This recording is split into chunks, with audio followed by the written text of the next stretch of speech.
Assalamualaikum warahmatullahi wabarakatuh. Yang saya hormati Dr. Setio Eko Atmojo, MPD, dan yang saya hormati Dr. Diniati Gularso, SSI, MPD, selaku dosen mata kuliah Seminar Pendidikan. Perkenalkan, nama saya Leni Fadila, kelas A617, NPM 236. Di sini saya akan mempresentasikan proposal saya mengenai pengaruh penggunaan gadget terhadap hasil belajar siswa kelas 6 di masa pandemi COVID-19 di SD Muhammadiyah Wiro Brajan 1. Di sini saya mendapatkan penelitian eksperimen. Di sini formatnya yaitu yang pertama bab 1 pendahuluan, ada latar belakang masalah, identifikasi masalah, perumusan masalah, tujuan penelitian, dan manfaat penelitian. Dan yang kedua, bab 2 landasan teori, kajian teori, ada kajian hasil penelitian yang relevan, kerangka berpikir, hipotesis.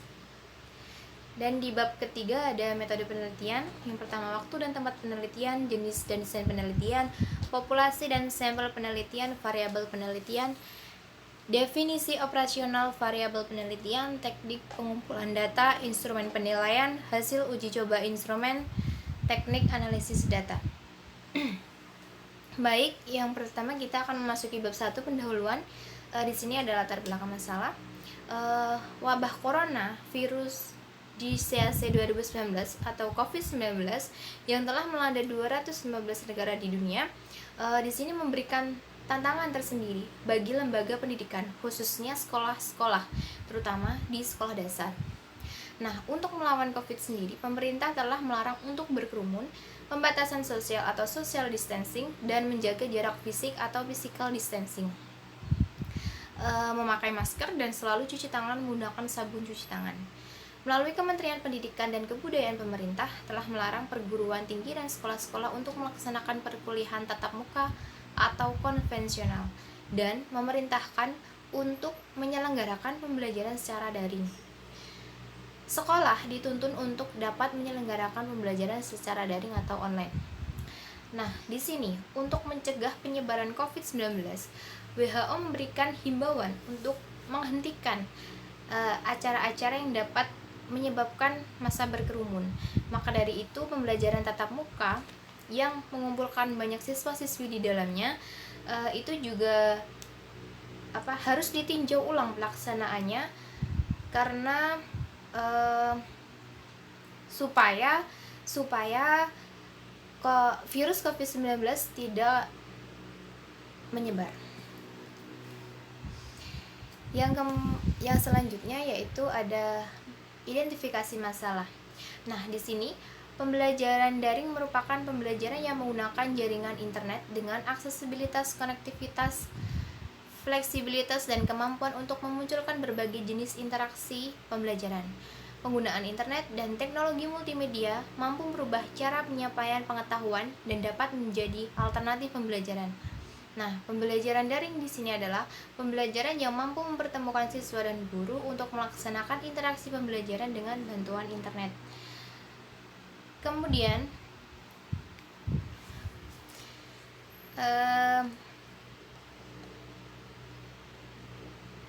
pada pelaksanaannya, pembelajaran daring memerlukan dukungan perangkat-perangkat seperti smartphone, terus Android, laptop, komputer, tablet, ataupun iPhone yang dapat digunakan untuk mengakses informasi di mana saja dan kapan saja.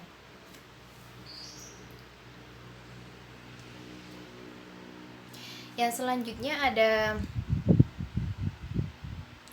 ada perumusan masalah. Yang pertama, bagaimana gambaran pembelajaran daring kelas 6 di SD Muhammadiyah Wiro Brajan 1 semasa pandemi COVID-19. Yang kedua, bagaimana hasil belajar siswa kelas 6 di SD Muhammadiyah Wiro Brajan 1 semasa pandemi COVID-19. Yang ketiga, bagaimana intensitas penggunaan gadget terhadap hasil belajar siswa kelas 6 di SD Muhammadiyah Wiro Brajan 1 semasa pandemi.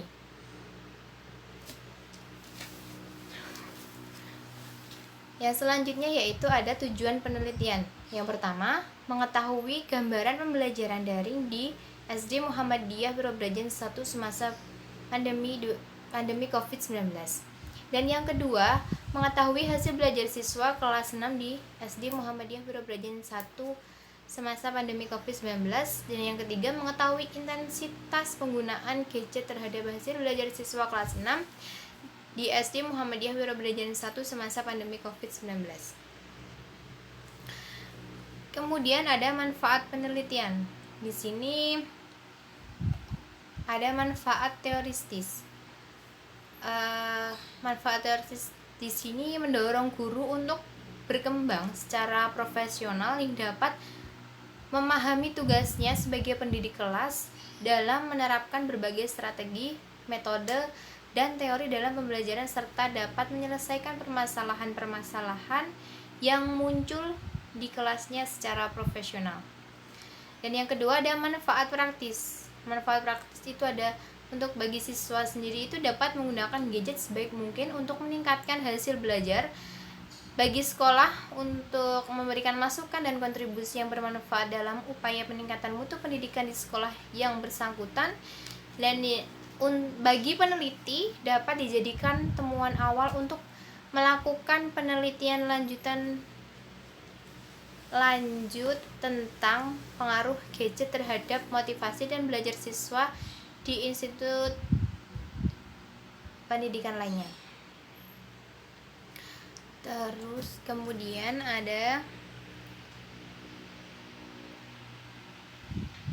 kita masuk di bab 2, ada landasan teori. Yang pertama ada kajian teori, itu definisi gadget. Definisi gadget sendiri itu menurut Manumbil tahun 2015 mendefinisikan gadget adalah sebuah teknologi yang berkembang pesat dan memiliki fungsi khusus diantaranya yaitu smartphone, iPhone, dan BlackBerry.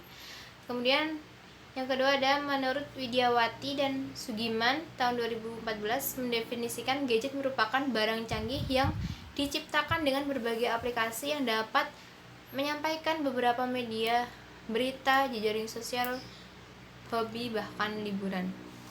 Terus kemudian ada definisi hasil belajar. Definisi hasil belajar di sini adalah kemampuan yang dimiliki siswa setelah menerima pengalaman belajarnya. Kemampuan tersebut itu mencakup pada aspek kognitif, afektif, dan psikomotorik. Kemudian ada pengaruh gadget. Pengaruh gadget itu ada yang pengaruh positif dan pengaruh negatif. Pengaruh positifnya itu diantaranya ada meningkatkan ketajaman penglihatan, kemudian merangsang untuk mengikuti perkembangan teknologi. Terus pengaruh negatifnya ada merusak mata, mengganggu struktur tulang, menyebabkan biang keringat dan jerawat, mengendurkan rahang, dan merusak pendengaran. Terus kemudian fungsi gadget itu yang pertama untuk mengakses internet, yang kedua untuk hiburan, dan untuk mencari referensi pembelajaran yang lainnya. Kemudian ada peran orang tua terhadap pemanfaatan gadget. Di sini dalam menggunakan gadget sendiri, siswa itu seharusnya didampingi oleh orang dewasa, karena siswa terkadang salah dalam menggunakan teknologi tersebut, seperti itu. Selain itu, orang tua berperan untuk membatasi penggunaan gadget dikarenakan radiasi gelombang elektromagnetik dari gadget sendiri itu dapat mengganggu penglihatan dan pendengaran siswa, seperti itu. Serta orang tua melakukan seleksi terhadap aplikasi yang terdapat dalam gadget untuk mencegah adanya informasi yang negatif dari aplikasi tersebut. Yang selanjutnya yaitu kerangka berpikir. Di sini hasil belajar sendiri dipengaruhi oleh aktivitas siswa dalam proses belajar baik di sekolah maupun di rumah.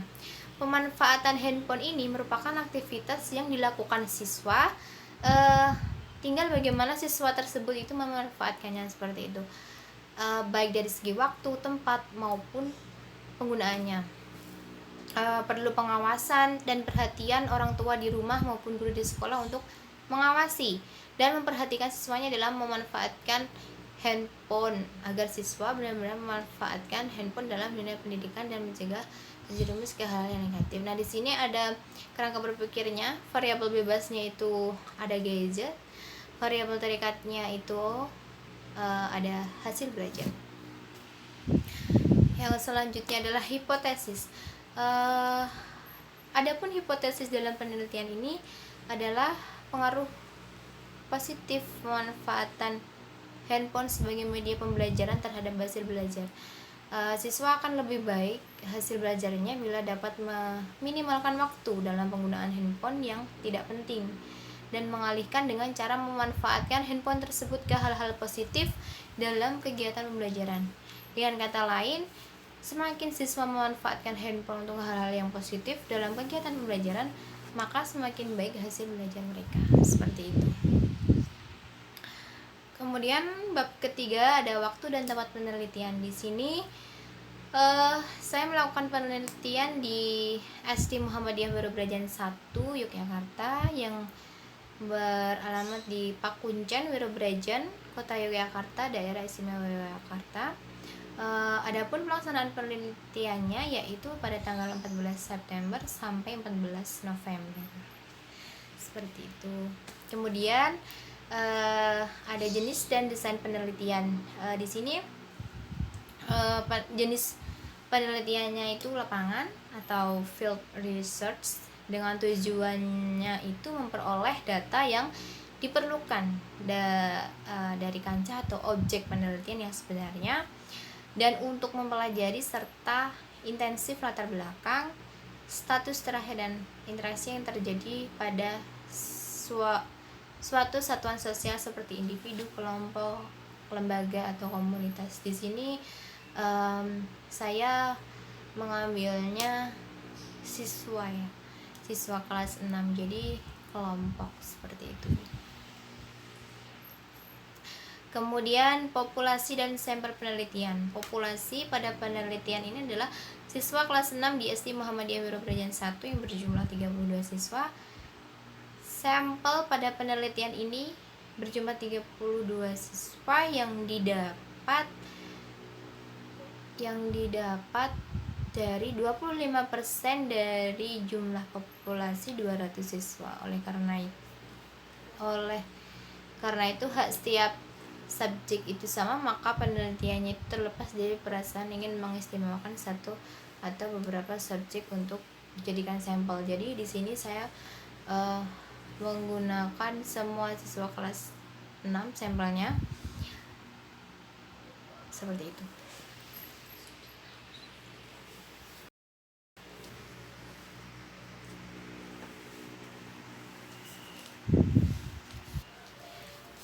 Yang selanjutnya ada variabel penelitian. Di sini variabel penelitiannya itu ada dua, variabel bebas atau independen. Di sini variabel bebasnya itu pengaruh penggunaan gadget, dan ada variabel terikat dependen. Di sini adalah motivasi dan hasil belajar siswa kelas 6 SD Muhammadiyah Wirobrajan 1. Yang selanjutnya adalah ada definisi operasional variabel penelitian. Menurut Sugiono, adalah suatu atribut atau sifat atau nilai dari objek atau kegiatan yang memiliki variasi tertentu yang telah ditetapkan oleh peneliti untuk dipelajari dan kemudian ditarik kesimpulannya. Definisi variabel penelitian harus dirumuskan untuk menghindari kesesatan dalam mengumpulkan data. Di sini saya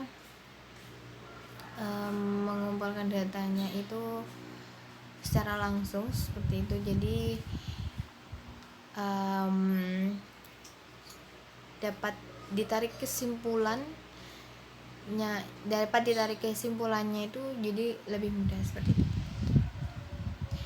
Kemudian ada teknik mengumpulkan data. Pengumpulan data itu dilakukan untuk memperoleh informasi yang dibutuhkan dalam rangka mencapai tujuan penelitian. Di antaranya penulis menggunakan beberapa metode observasi. Nah, di sini saya menggunakan metode observasi. Nah, metode observasi itu adalah suatu cara mengumpulkan data dengan pengamatan. Di sini saya mengamati langsung bagaimana siswa kelas 6 tersebut, baik secara langsung maupun tidak langsung, dan pencatatan terhadap fenomena yang diteliti. Tujuan pengamatannya adalah untuk memperoleh data sebagaimana mestinya. Di sini saya juga mengamati jika kami melaksanakan pembelajaran secara daring, di situ siswa kelas 6 ada yang merespon, ada yang tidak merespon, seperti itu. Kemudian ada instrumen penilaian. Di sini instrumen penilaiannya menggunakan observasi secara langsung, seperti itu. Sedangkan dokumentasi digunakan untuk mencari data prestasi belajar siswa. Prestasi belajar siswa diambil dari salah satu nilai muatan mata pelajaran IPA pada tema 6 subtema 2 pembelajaran 1 kurikulum 2013. Ada yang kemudian selanjutnya ada hasil uji coba instrumen. Di sini instrumen penelitiannya menggunakan observasi secara langsung, sedangkan